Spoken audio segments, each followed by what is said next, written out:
Fala pessoal, como vocês estão? Espero que bem. Hoje nós estamos dando início ao nosso curso de legislação do SUS.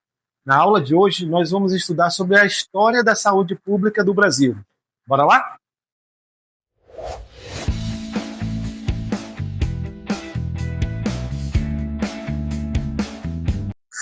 Então, pessoal, com a chegada dos portugueses às terras recém-descobertas, as quais eles deram o nome de Terra de Santa Cruz, vieram nas caravelas não somente o europeu, mas também os negros africanos e as doenças oriundas, tanto do continente europeu quanto do continente africano. E vejam vocês, se depararam também com doenças nativas da região, como a malária, por exemplo. Então, vê a salada aí que se formou, não é verdade? Nessas caravelas também vieram algumas doenças até então desconhecidas pelos povos originários, certo? Pelos povos locais, que já conheciam a malária. Agora, do continente europeu, perdão, veio a peste bubônica, a varíola e a cólera. Já do continente africano, a filariose e a febre amarela. Então, estava feito aí todo o salseiro. Não havia, pessoal, conhecimento técnico suficiente para tratar essas doenças, conhecimento científico suficiente para tratar essas doenças. Então, a população recorria a, por exemplo, recursos como rezas, feitiços, plantas e ervas nativas, certo? E recorria a figuras como, por exemplo, a dos pajés e também dos curandeiros. Isso representava as únicas formas de acesso à saúde para a maioria da população.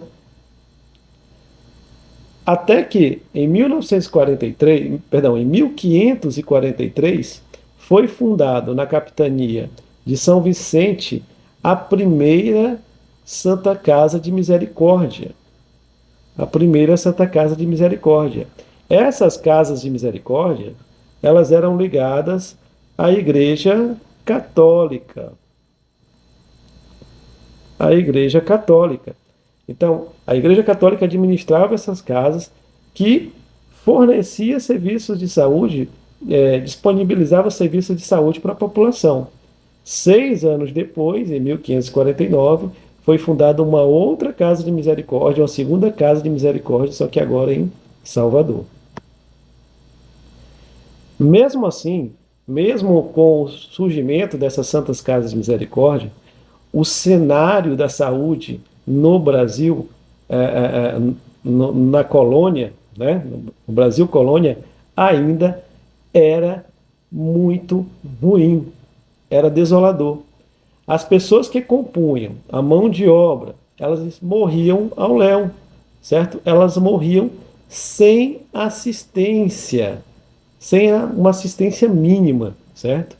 Então, em meados do século XVII, para você ter ideia, ocorreu uma epidemia de sarampo. E essa epidemia, ela abalou seriamente a já muito frágil economia brasileira. E por que abalou a economia brasileira? Porque os navios estrangeiros, esses navios estrangeiros, principalmente navios vindos da Europa, não queriam mais atracar nos portos brasileiros, com medo de contágio dessas epidemias presentes no território brasileiro, no território do Brasil colônia. A princípio, foram adotadas algumas iniciativas, algumas ações de saúde, mas muito modestas. Mas quais foram elas? A proteção e saneamento das cidades e principalmente as cidades portuárias, né? Aquelas cidades que possuíam portos. Então, foi iniciado de forma muito tímida, certo? Aí serviços de saneamento e também o controle e observação das doenças e também do doente. Foi a partir daí instituído o período de quarentena. Essa quarentena seria o afastamento da pessoa doente do convívio social para que ela não mais transmitisse a doença. E aí, em meio a todo esse caos, em 1808, a família real portuguesa chega ao Brasil, fugindo de uma iminente invasão de Napoleão a Portugal. A família real portuguesa foge para o Brasil. E uma de suas primeiras atitudes a serem tomadas foi a criação de duas escolas de medicina no Brasil. Uma em Salvador e a outra no Rio de Janeiro. Isso aí já representou um avanço na saúde brasileira, né, do Brasil colônia, tendo em vista que nós, a partir de então, passaríamos a formar os nossos médicos e não precisaríamos mais, ao menos não em sua totalidade, que esses médicos viessem do continente europeu para cá. Já em 1889, foi proclamada a República e com ela surgiu, primeiro, uma nova burguesia, certo? Foi formada. Essa burguesia é representada por uma elite, certo? Cafeeira,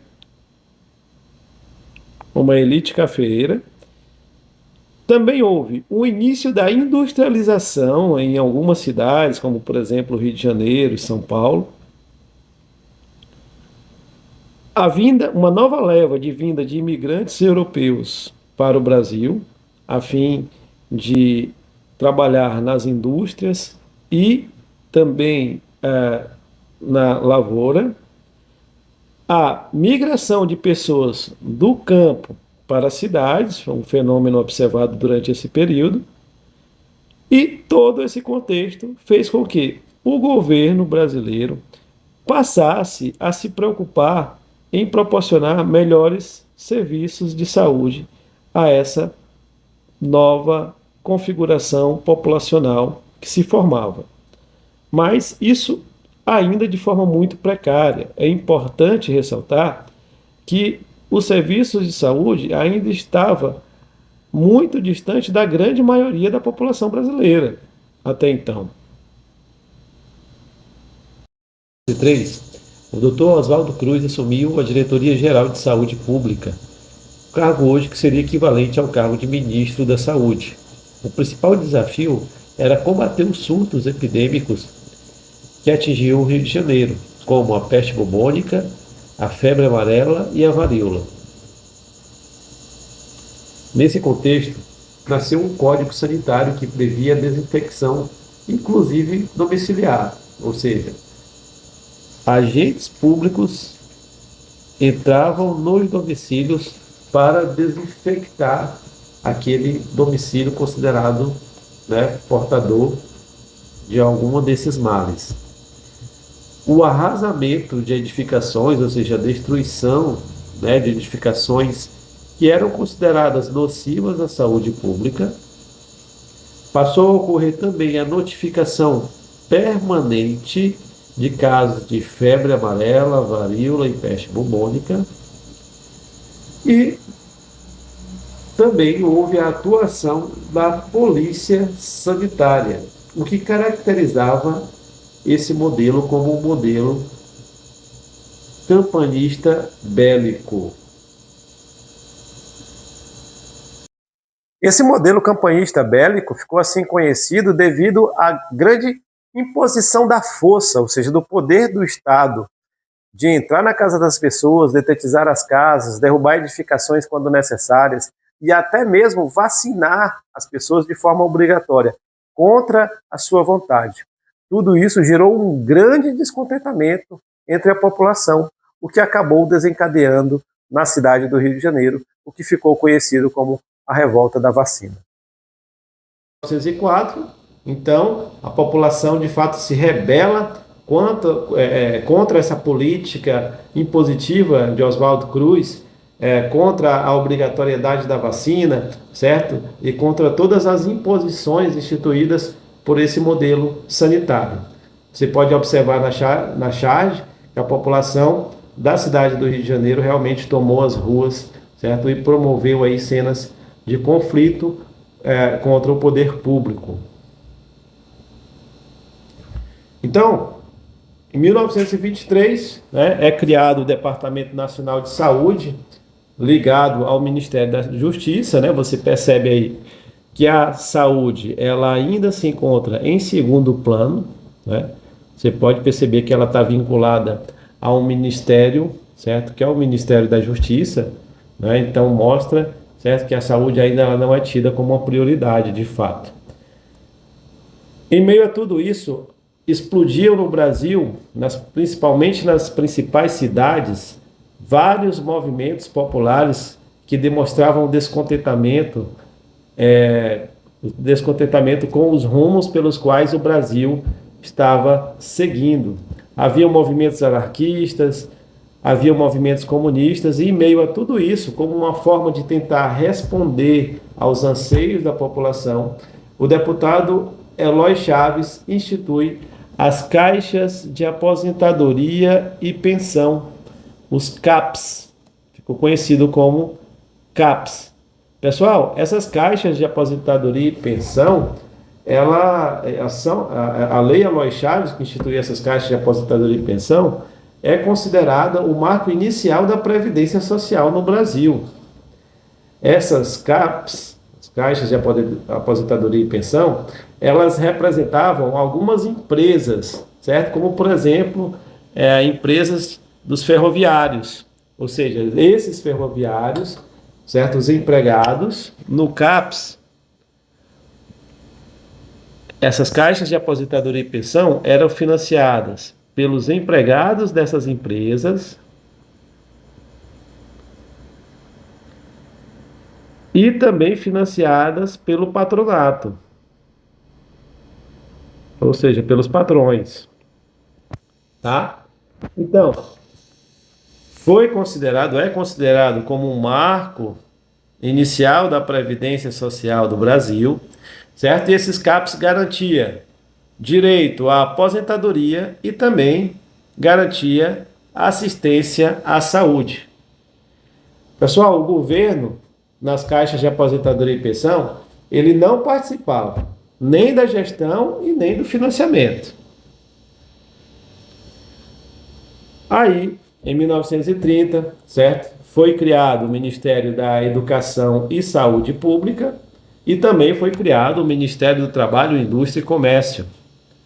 3 anos depois, o governo Vargas cria os IAPs, que são os Institutos de Aposentadoria e Pensão, certo? Esses IAPs, sim, têm a participação do governo, tanto no financiamento quanto na gestão, certo? Além da participação do governo, também contava com a participação dos trabalhadores e dos patrões do patronato, certo? Então, o que é que aconteceu? Vamos acompanhar a linha do tempo. Eloy Chaves institui as caixas de aposentadoria e pensão. Vem Getúlio Vargas, suspende essas aposentadorias que eram pagas pelos CAPs. Getúlio suspende essas aposentadorias por 6 meses. Após esse período, ele extingue os CAPs e cria os Institutos de Aposentadoria e Pensão, os IAPs. Esses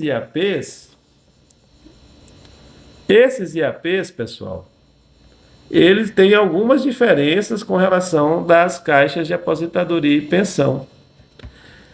Enquanto as caixas de aposentadoria e pensão representavam empresas, os institutos de aposentadoria e pensão representavam as categorias.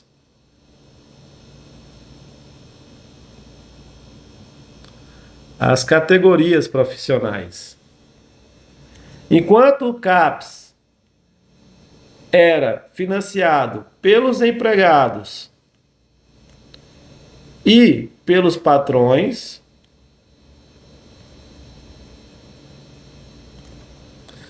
os IAPs eram financiados pelos empregados, pelos patrões, certo? Pelos patrões e também pelo governo. Ou seja, nos IAPs, o governo participava tanto da gestão quanto do financiamento. Então, são extintos os CAPs e criados os IAPs por Getúlio Vargas. Gente, esses IAPs, eles acumularam muito dinheiro mesmo.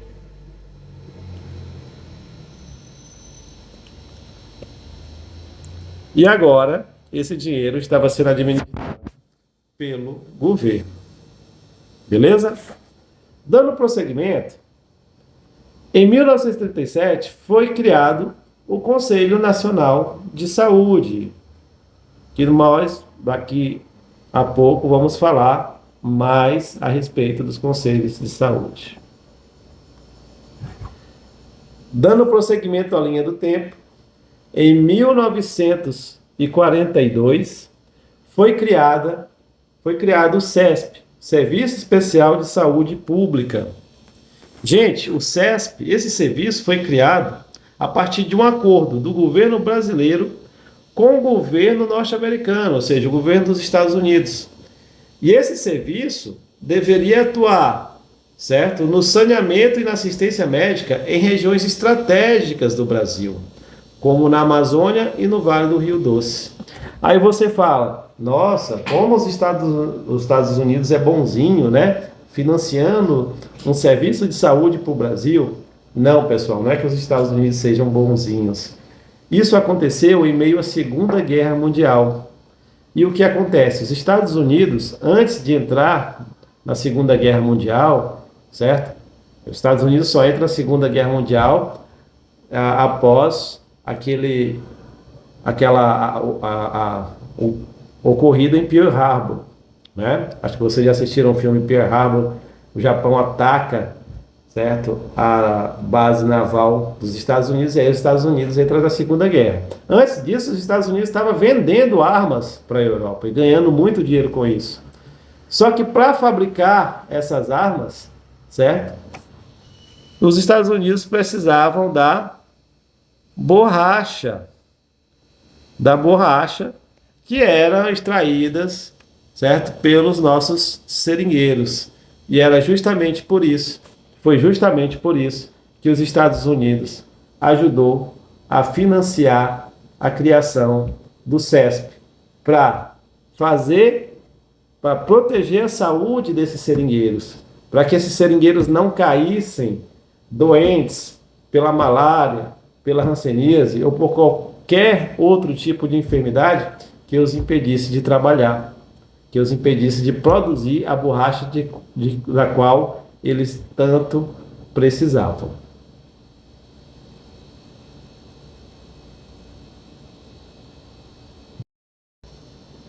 Em 1953 foi criado o Ministério da Saúde. 1953, ela vem essa data, tá? Nesse período, com o avanço da industrialização, pessoal, certo? A massa proletariada crescia com o avanço da industrialização no Brasil. Isso fez com que, certo, esse grande número de trabalhadores, certo, que se amontoavam nas cidades, passassem mais e mais, a cada dia que passa, necessitar de mais serviços de saúde. O Estado, então, para tentar atender a essa demanda, começou a firmar convênios com as empresas, certo? Com o setor privado. Só que isso aconteceu de uma forma muito ruim, porque há muitos inúmeros relatos de fraude, muitos relatos de cano que a iniciativa privada deu no Estado, né? Ou seja, pegava o dinheiro do Estado para construir um hospital, acabava que não pagava, certo, o poder público, e assim a iniciativa privada construiu muitos hospitais pelo Brasil afora, certo, às custas do dinheiro público que no final das contas nem mesmo pagou. Então, Isso fez com que surgisse no Brasil um modelo que nós vamos chamar de modelo hospitalocêntrico. Esse modelo hospitalocêntrico, ele tem o hospital como centro ordenador dos serviços de saúde. O hospital como a base dos serviços de saúde no Brasil, certo? O que o tempo mostrou que foi um grande fracasso. Por quê? Porque esse modelo hospitalocêntrico não conseguiu atender às necessidades, não conseguiu atender os anseios da população. Já em 1964, os militares chegam ao poder através do golpe militar e, com isso, iniciou-se aí um período de um governo extremamente autoritário. 2 anos depois, o governo militar ele junta todos os IAPs no que passou a ser chamado INPS, Instituto Nacional de Previdência Social. Esse instituto agora ficou responsável por gerir todas as atividades relacionadas à Previdência Social, que até então estava a cargo dos IAPs. Ou seja, todos aqueles IAPs, eles acabaram se extinguindo e formando um único instituto, que foi o INPS. Em 1970, surgem os movimentos de reforma sanitária. Esses movimentos eram formados por políticos, membros acadêmicos, como professores e estudantes universitários, profissionais de saúde e também por usuários. Esse movimento, que não aconteceu somente no Brasil, mas em toda a América Latina, mas principalmente no Brasil, visava discutir uma política de saúde que atendesse aos anseios nacionais, às necessidades da população como um todo, certo? Tentando se afastar desse modelo excludente previdenciarista que se estabeleceu no Brasil, onde apenas aquelas pessoas que tinham direito que tinham carteira assinada tinham direito à assistência à saúde. Isso fazia com que a grande massa, com a grande maioria das pessoas, ficassem de fora, certo, da cobertura do Estado com relação aos serviços de saúde. Então, esses movimentos de reforma sanitária, eles foram fundamentais para o que hoje nós conhecemos como Sistema Único de Saúde. Passando, 1964, golpe militar, os militares chegam ao poder. 2 anos depois, 1966, é criado o Instituto Nacional de Previdência Social, INPS, pondo fim assim aos IAPs.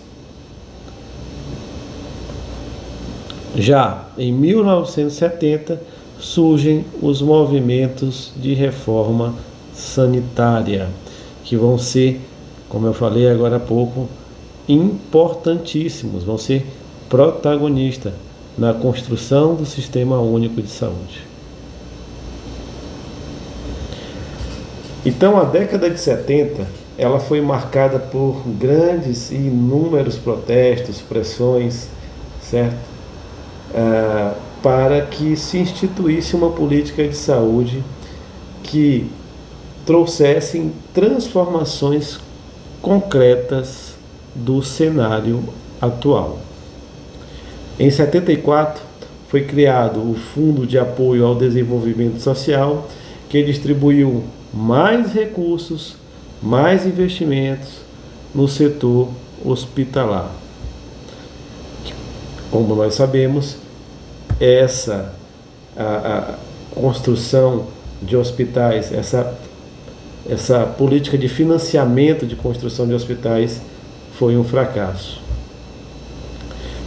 Pessoal, em 1974 foi criado um braço do INPS, foi criado o Instituto Nacional de Assistência Médica da Previdência Social, o INAMPS. Olha a carteirinha do INAMPS aqui, ó.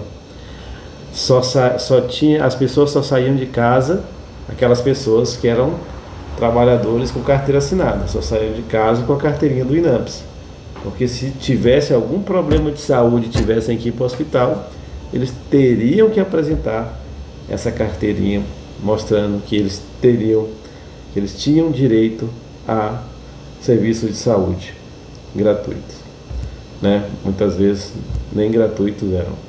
Então, porque o INAMPS ele é esse braço do INPS. O INAMPS ele é voltado para assistência médica da Previdência Social, tá bom?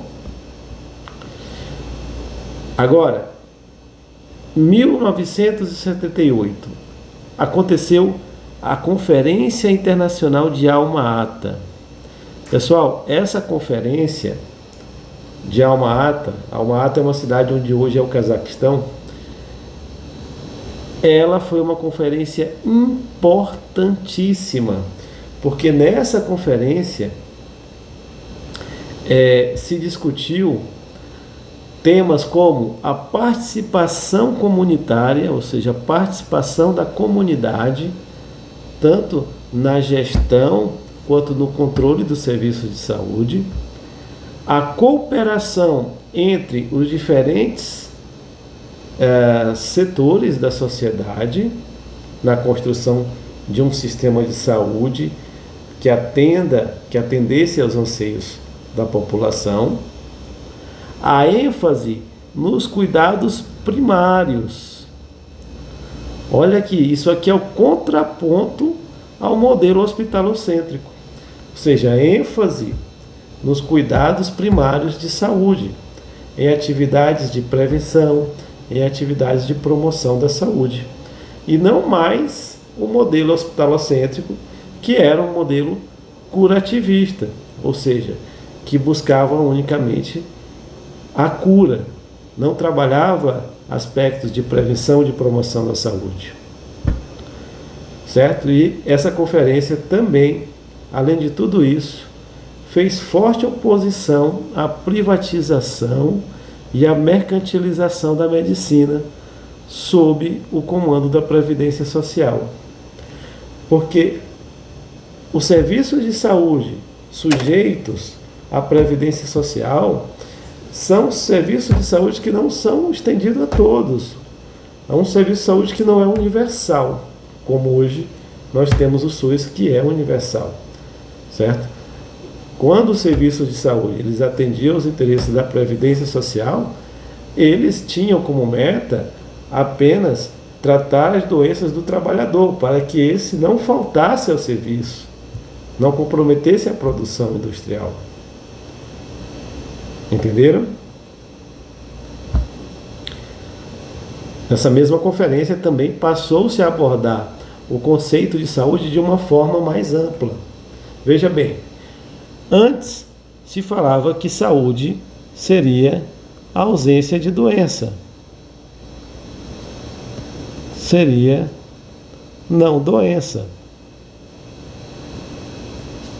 Né? Se eu não estava doente, eu tinha saúde. Só que a partir dessa conferência começou-se a discutir, começou-se a entender que o conceito de saúde era mais abrangente, certo? Que para que eu tenha uma saúde plena, é necessário que eu tenha educação, é necessário que eu tenha acesso a produtos e alimentos de qualidade, é necessário que eu viva em um ambiente de trabalho, certo? Que não seja insalubre, que não seja adoecedor.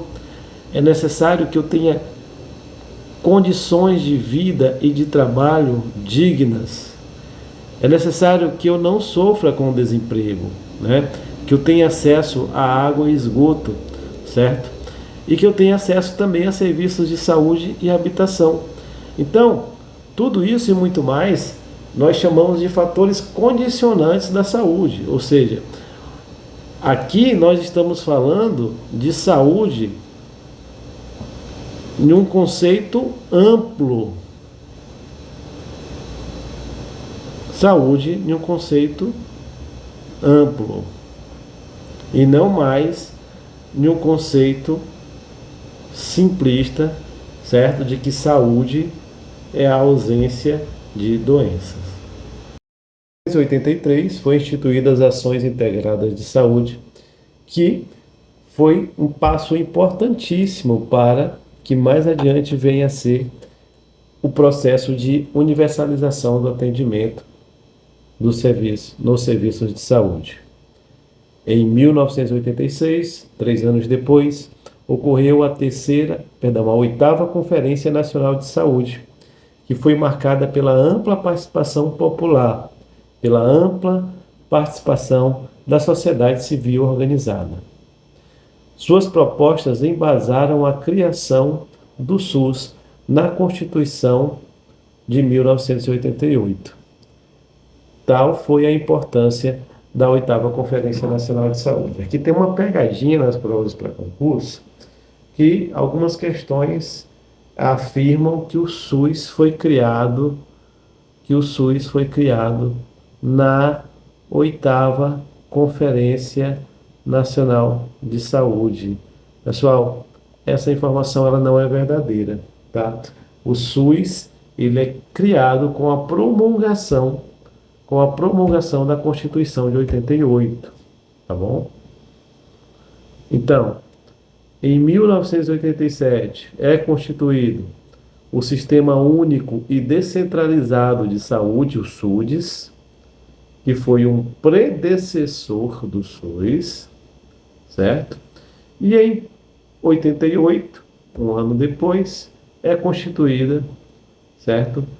É promulgada a Constituição, que ficou conhecida como Constituição Cidadã, e sim, essa Constituição deu origem ao Sistema Único de Saúde, Constituição Cidadã. Em 1990, certo, foi publicada a Lei 8.080/90. Essa lei ela é conhecida como Lei Orgânica do SUS e ela dispõe sobre as condições para a promoção da saúde, para a proteção da saúde e para a recuperação da saúde. Além de dispor também sobre a organização e o funcionamento dos serviços correspondentes, além de definir os princípios e diretrizes do SUS. No mesmo ano, foi publicada a Lei 8.142, que dispõe sobre a participação da comunidade na gestão do SUS e sobre as transferências intergovernamentais, ou seja, de governo para governo, de recursos financeiros na área da saúde, e além de falar sobre outras providências. Essa lei, a 8080 e a 8.142, serão fruto da nossa atenção nas nossas próximas aulas, tá bom? Em 1991 foi criado o Programa de Agentes Comunitários de Saúde, que precedeu ao Programa de Saúde da Família, foi criado em 1994. Em 1996 foi publicada a NOB 96, que trazia a reorientação do modelo de atenção por meio da atenção básica de saúde, ou seja, a atenção básica de saúde seria a orientadora de todos os serviços de saúde. Em 88 foi implantado o Sistema de Informação da Atenção Básica, o SIAB. O SIAB que tinha informações sobre o número de famílias, certo, em cada área que uma equipe de PSF atendia, quantas pessoas há naquela família quantos idosos, quantas gestantes, quantas crianças, certo? Condições de saneamento básico, número de habitantes por área, número de casos de comorbidades, como por exemplo hanseníase, tuberculose. Todas essas informações nós encontrávamos no SIAB, Sistema de Informação da Atenção Básica. Em 1999 foi criada a Agência Nacional de Vigilância Sanitária. Essa agência, a Anvisa, ela visa preservar a saúde dos usuários, através do controle por vigilância de produtos, como, por exemplo, alimentos, medicamentos. Né? Você vê a todo momento que a Anvisa proibiu determinada medicação, a Anvisa proibiu determinado produto para consumo humano, porque é papel da Anvisa controlar, certo? Controlar esses produtos que venham a ser usados, né, por nós. Em 2000 foi criada a Agência Nacional de Saúde Suplementar.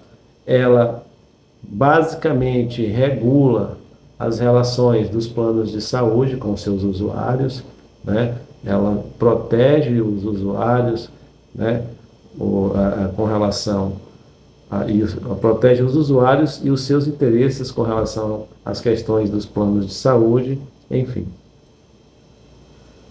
Gente, entre os anos 2000 e 2005 foram criados muitos programas, dentre eles, né, cabe destacar aqui o SAMU 192, que é um serviço de atendimento pré-hospitalar, Brasil Sorridente, é um serviço odontológico, né, o Farmácia Popular, que distribui medicações gratuitas, né, ou a baixo custo, né, medicações gratuitas, né, para os usuários, tá?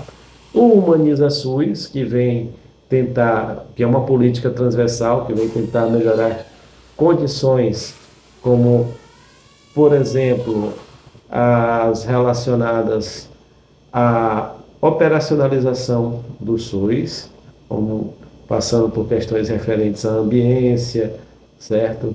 À participação popular e outras coisas, tá? Uma política transversal. E, por fim, no ano de 2011, o Programa de Saúde da Família passou a ser considerado uma estratégia, não mais apenas um programa, mas sim a Estratégia Saúde da Família. A Estratégia Saúde da Família, ela passou a ser a cara da atenção primária no Brasil. A atenção primária no Brasil, a atenção primária passou a ser representada pela Estratégia Saúde da Família. Beleza, pessoal? Então, a gente está encerrando aqui a nossa aula sobre História da Saúde Pública no Brasil, certo? Até a nossa próxima aula. Grande abraço.